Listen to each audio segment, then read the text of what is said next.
ተመስገን የትም ሳትሄድ ቤት ና በአስቸኳይ። አባዬ የተፈጠረ ነገር አለ እንዴ? ሚስጥር ነው የምናወራው። ውጭልን እያልኩሽ። አልወጣም። አባዬ በቃኛ ወጣ ብለን እናወራ። ይኸውልህ አባዬ ከኔ ምንም አይደብቅም። እሺ እኔ ግን እደብቃለሁ። ምክንያቱም አንቺም ሆነ ያነቀዝ ምንም አይነት ነገር እንድታውቁ አልፈልግም። ምንድን ነው? ይኸውልህ አባዬ ያ የተረገመ ሰውዬ ለቴና 500 ሺህ ብር ሰጥቷታል። በእርግጥ አሁን አንተን የመጉዳት ሀሳብ የላት። እሱን የረዳች እየመሰለች ሚስጥሩን ማጋለጥ ነው ሀሳቧ። ቆይ ይሄን ያህል ነገሮችን እያበላሸው ነው እንዴ? የኔን ጉዳይ ሌላ ሰው እንዲሰማው ስለማልፈልግ። እኔም አንቺ ማን ነሽ? እሺ ይቅርታ። ትሁቴ ቆይ ለምንድን ነው የከፋሽ? አልከፋኝም፣ ግን ያልታየኝ እንደሆነ ለማወቅ እየሞከርኩ ነው። አልገባኝም። እኔም አልገባኝም ናቲ። ይሄ ሰውዬ እየመጣ ይበጠብጥሻል አይደል? ናቲ በቃ እሱን ተው እንጂ። ለምንድን ነው የራስን ኑሮ ማናወራው? አልችልም ትሁት። ናቲ አልችልም። አቡን ከሆነ የምትፈልገው እሱ ካንተ ይቀርባል። እሺ ትሁቴ ለምን ከፋሽ? ባይተዋር ስታደርጉኝ እንዴት አይከፋኝም አባዬ። ትሁቴ ልብሽን ጠብቂ፣ ቶሎ ለምን ከፋሻል? ረብሻለሁ እንደ አባዬ?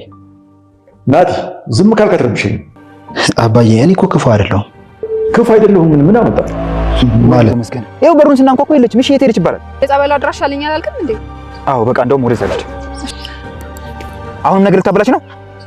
እኔ ነኝ እንዴ ነገሮችን ያበላሸው? ባለፈው ክፍል ላይ ተመስገንና ትሁት የአባባን የድሮ ሚስት ለማግኘት ወደ ጸበል ቦታ ሊሄዱ አስበው ነበረ። ነገር ግን ናቲ በሰራው ሴራ ናቲ ስለነበረ መጀመሪያም ወደ ጸበል ቦታ የወሰዳትና እንድትደበቅ ያደረጋት። ይህንን ደግሞ ቲና ስለምታቅ ጸበል ቦታ ሳይሆን የድሮ መኖሪያ ቤቷ ሂዱ ብላ በሰጠቻቸው መረጃ መሰረት እነ ተመስገን ቤት ሲሄዱ የአባባን የድሮ ሚስት ሊያገኟት አልቻሉም።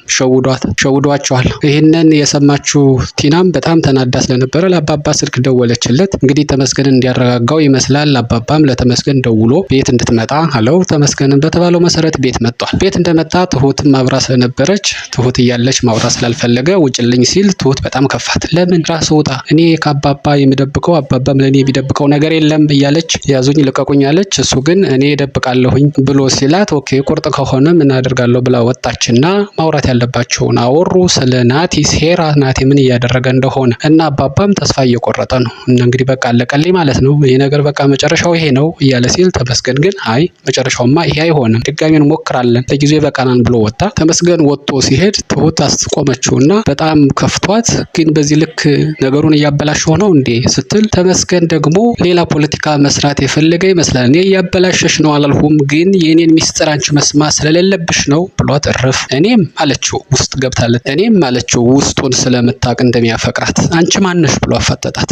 ከዛ መልሳ ለዚህ በላይ መሄድ ስለማችል ለዚህ በላይ አንጀት መብላት ስለማችል ይቅርታ እየጠየቀችው እያለ ናቲ መጣ። ናቲ መጥቶ ሰላምታ ከተለዋወጡ በኋላ ተመስገን ሲሄድ ምንድነው ምን ሆነሻል፣ ቅር ብሎሻል፣ ከፍቶሻል እያለ ሲጠይቃት እሷም የሆነ አሸሞረችበት። የሆነ የተደበቀ ነገር እየሆነ ያለን ነገር ማየት ተስኖኝ እሱን እየፈተሹ እየመረመሩ ነው ስትለው እሱም ግራ ተጋባና አልገባኝም ሲላት እኔም አልገባኝም ብላ ባለበት ትታው ወደ ውስጥ ገባች። ትሁት ወደ ቤት ስትገባ ናቲም ተከታትሎ ሊገባ ሲል እንደ በር ላይ አባባን ያገኘዋል። አባባ ጋራ ምንም በቃላት የተለዋወጡት ቃል የለም፣ ግን ተግባብተዋል። ሁለቶችም እንደማይፈላለጉ ናቲ በጥፊ እንደተመታ ሰው ተመልሶ ወደ ኋላ ሄደ። አባባም ወደ ትሁት ወዳለችበት ሳሎን ገባና ማውራት ጀመሩ። ትሁት ተክዛ ሲመለከታት አባባ ምን እንደሆነች ሲጠይቃት ያው ባይተዋር ስታደርጉኝ ለምን አልተክዛለች አስተዛዝና። አባባም ይኸውልሽ ትሁቴ ጥሩ ልብ አለሽ፣ ቶሎ አይክፋሽ፣ አንቺን ለመደበቅ ተብሎ አይደለም ይህ ሁሉ እየሆነ ያለው፣ ግን የግል ሚስጥር ነው። ሚስጥርነቱ ደግሞ ለምን እንደሆነ የምንደብቅሽ ይገባሻል ቆይቶ እያላት እያለ በመሃል ቲና ደወለች። ቲናንም በስልክ ማዋራት አልፈለገም። በኋላ መልሼ እደውላለሁ ብሎ ሲዘጋ የበለጠ ከፋት።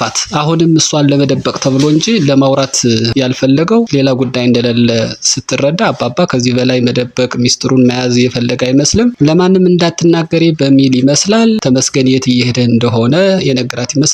ቀድማ እየጠበቀችው ነው። እሷ ልክ እንደሄደች ናቲ ወደ ቤት መጣና ከአባባ ጋር እያወራ ነው። አባባን ለማዋራት የፈለገ ይመስላል። መረጃም ይሁን ምን ይሁን ብቻ ለማውራት ሲፈልግ ምንም እንዳታወራኝ የሚል ምላሽ ሰጠው። ለምን የሚል ነገር አለ። እዛም አሁን ማውራት አልፈልግም አለ አባባ።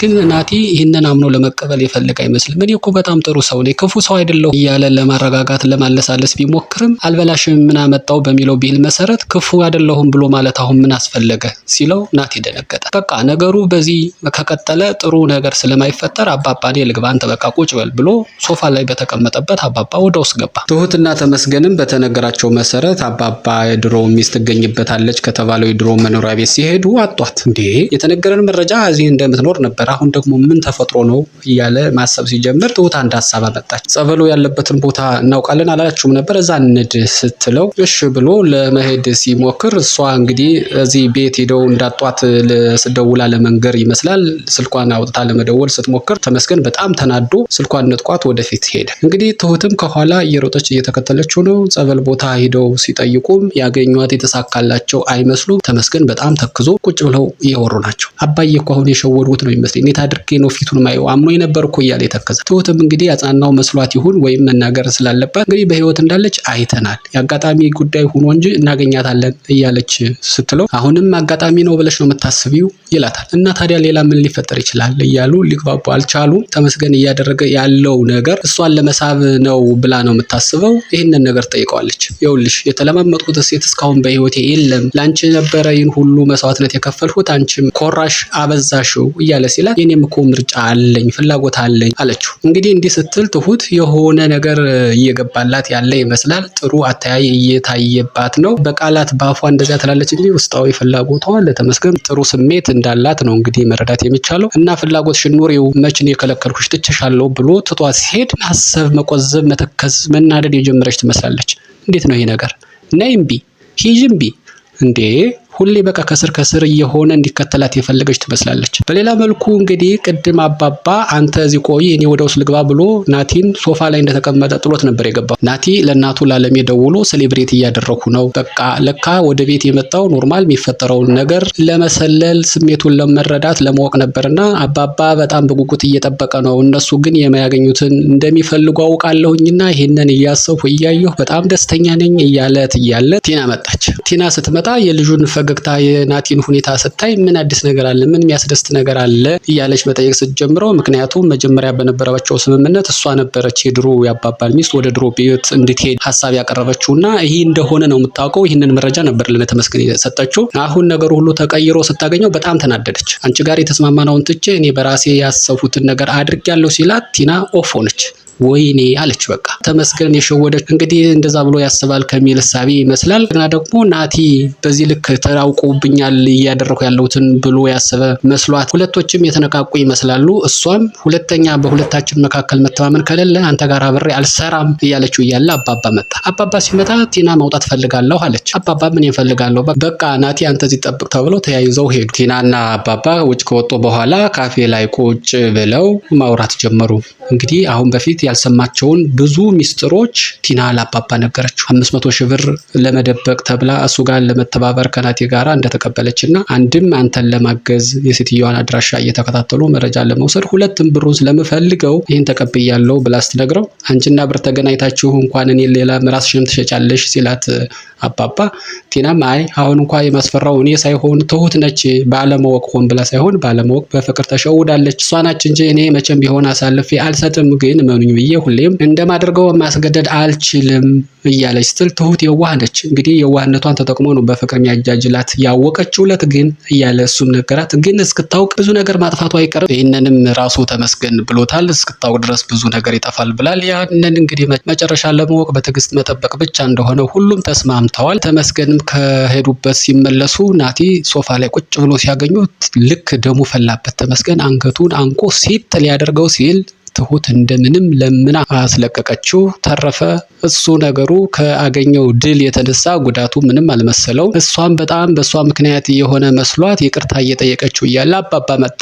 ለአባባ ወዲያው እንደመጣ ይኸው ዛሬም እኮ በድጋሚ ተመስገን አንገቱን አንቆ ሊገለው ነበር ብላ ለማቃጠር ስትል እንኳን እሰይ ደግ አደረገ የሚል ምላሽ ሰጧት። እሷም በድንጋጤ ክው አለች። ናቲ እንግዲህ የጠረጠረው ነገር ስለሆነ ብዙም ባይገርመውም እንዴት ግን ይህን ያክል በዚህ ልክ እንዴት ሰዎችን ሁሉ መቀየር ቻለ እያሉ እየተገረሙ ናቸው። አባባ ለብቻ አግኝቶ ግን ይኸውልሽ ትሁቴ አንቺ ብዙ ማታውቂው ነገር አለ፣ ጊዜው ሲደርስ ታውቂያለሽ። ግን እንድታውቂልኝ የምፈልገው ነገር እኔ ናቲን ምን አድርጌዋለሁ? ተመስገን ደግሞ ያላደረጉት ምን አለ? አሁን ግን እየጠቀመኝ ያለው ተመስገን፣ እየጎዳኝ ያለው ደግሞ ናቲ። እስቲ ልብ ብለሽ አስተውይ ብሏታል። ትሁት ግን ምንም አላመነችም። ኖርማል ተመስገን ያደረገው ነው የመሰላት እንጂ ናቲ ክፉ ሆኖ ወይም እንደዚህ አይነት ነገር የሚያደርግ አልመሰላትምና በመጨረሻ አንድ መፍትሄ ያለችውን ነገር አመጣች። ሽማግሌ ላክ እና እንጋባ፣ ስንጋባ ሲጋባ ያምናሉ፣ ሁሉም ይቀበላሉ የሚል ሀሳብ ስታመጣ ራሱ ናቲም ደነገጠ። ግን ሽማግሌ እንደሚልክ ቃል ተገባብተዋል፣ ቀጠሮ ይዘዋል። ይህንን ሴሌብሬሽን ሂዶ በመጨረሻም አሸነፉ እያለ ለቲና ነገራት። ቲናም እሺ ከዛስ እያለች ታፋጥጠዋለች። በቃ ትሁትን ካገባው በኋላ አሸነፉ ማለት ነው። የሚፈጠረውን ደግሞ ሲደርስ የምናየው ይሆናል። የአባባ የድሮ ሚስት ግን ጸበል ቦታን ያለችው እነሱ ሲሄዱ የለችም እንዲሉ አስብዬ ነው እንጂ ብሎ ነገራት። ቲናም ይህንን ሚስጥር ይዛ ለተመስገን ነገረችው።